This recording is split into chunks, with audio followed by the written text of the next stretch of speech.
पियासी बन बीचे लागले पियासी एक बन गईन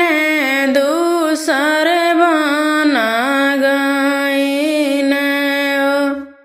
ऋषि की माड़ैया एक भेंट ऋषि की माड़ैया एक भेंट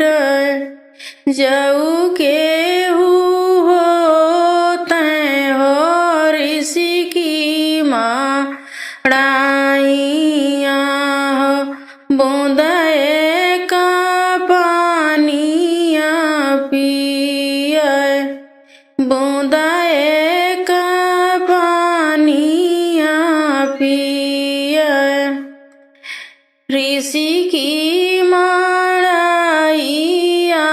से निसर शीतल देई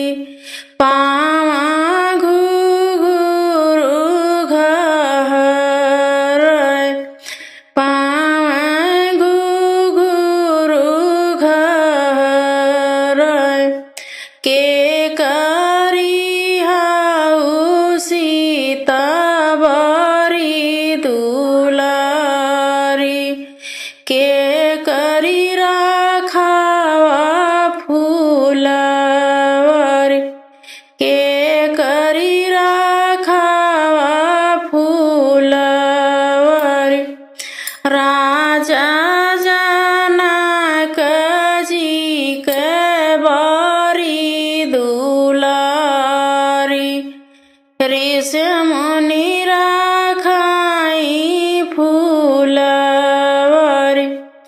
ऋषि मुनि राखाई फूलवारी जऊ तुही हाउ सीता जनक दुलारी आवा बैठा बगले हमारी आवा बैठा बगले हमारी आवहिनी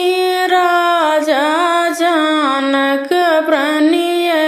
कठाने धनुषा के दिए धरवाए धनुषा के दिए धरवाए आवहिन पिता वचनी